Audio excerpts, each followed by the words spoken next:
welcome back to the channel. I am Lane Plumber, and this is my Jeep Cherokee.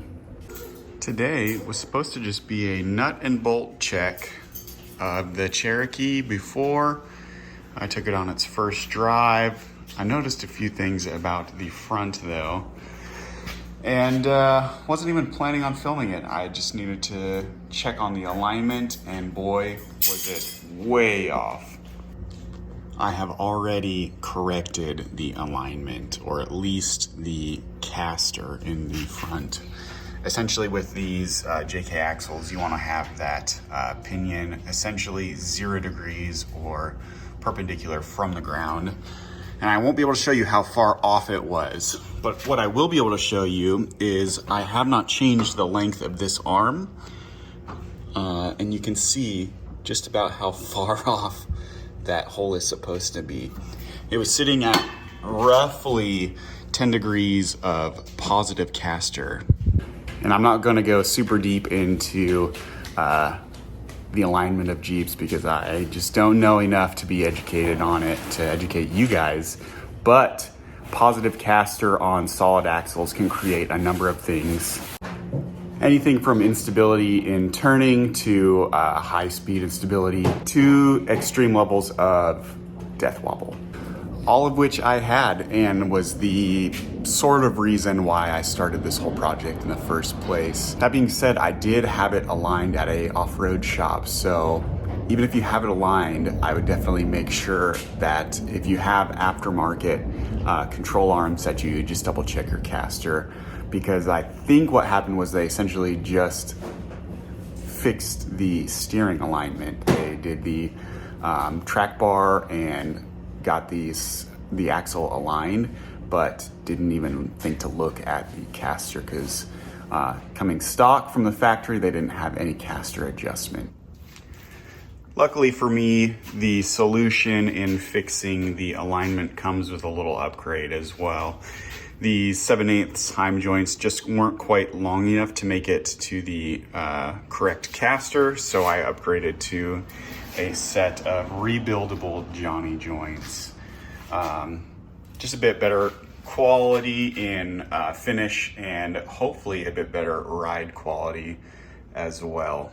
So this is a finished one, and then I'll get this one to the correct measurement and get it tossed in.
Another thing I noticed with these bolts is that they taper down, and I'm not sure you can see it super well in this shot, but just past the actual bracket, focus, they taper down so that where they actually meet up with the joint, there's quite a bit of play in there. So we're gonna swap these out with some, I believe they're 9/16 full shoulder bolts. All right, with the control arm, the rubber bushing goes on the axle end, and then the Johnny joint is gonna go up at the frame. This contraption, to get it fitted perfectly, is a bit interesting. The jack is controlling the height of the axle.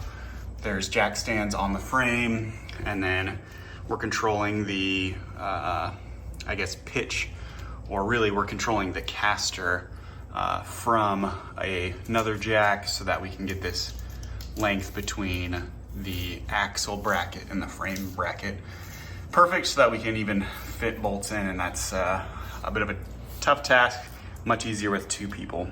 Put the bolt in. Push, push, push. Yep, then really push hard. Hammer. Ooh, go.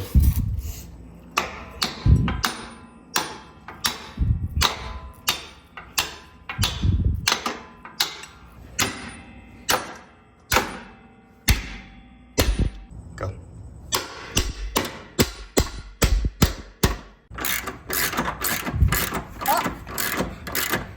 It's moving. Oh. Whoop. Wheels and tires are on. I've done a final bolt check. Everything is tight and torqued. But there's still just something, it feels weird. It feels like there's still some place somewhere, and I cannot track it down.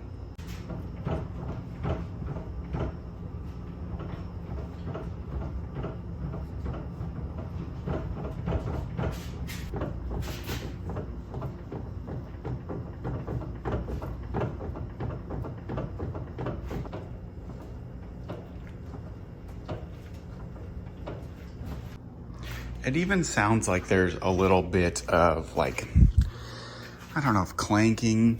I don't know if you can hear that, if that's where that is in the system, but I'm pretty perplexed. If you have an idea of what you think it is, definitely put it down in the comments below. That'd be super helpful. But we're getting close. We're getting real close. I appreciate you guys sticking around for the whole video. If you have, consider subscribing, liking, all that sort of stuff. I really appreciate you. Anyways, we'll see you next week.